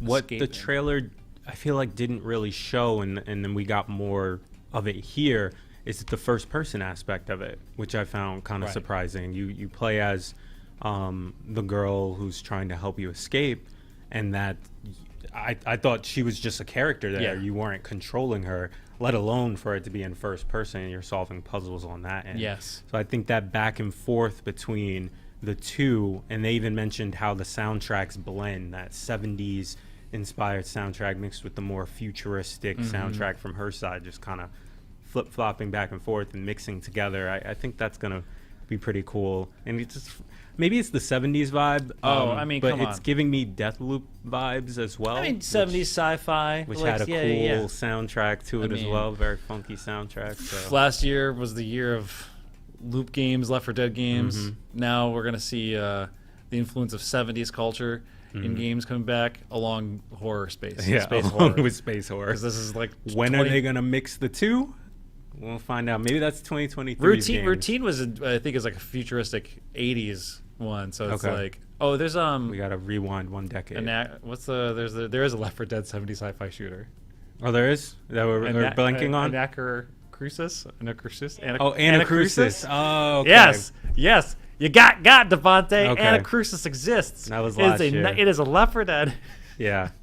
Okay. 1970s. I played it for sci-fi horror. I played it for 5 minutes and shut it off. It's got some work. It needs some work. Very forgettable. No. Sorry, Anacrusis. But it exists. Sorry. Anyways, that's besides the point. Yeah, great show. Like, it's one of those things where like when you're experiencing something like this, like Tribeca, you don't really know what you're gonna get. You're not gonna get those big hurrah like super surgeons moments of like, oh my god, they announced this game, they announced a new Kojima game, but like instead you get like a glimmer into something that you didn't know you wanted, something, or like at least a deeper look into something that you're interested in. And we got to see Oxenfree II, which is a game that people are excited about. We get to learn more from the devs.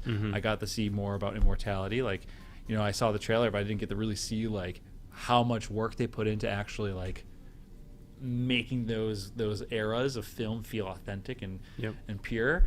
So I'm a big fan. I'm just happy. I just this is the Summer Games Festival. This is the time in which we get to celebrate, be excited about stuff, and look forward to things coming in the future. Yeah. So, that said, that's all we got for the day. Devontae, how you feeling? I'm feeling good. Today was a nice, chill Friday. Nothing too crazy. I feel like we're cool, and we're on like the lazy river.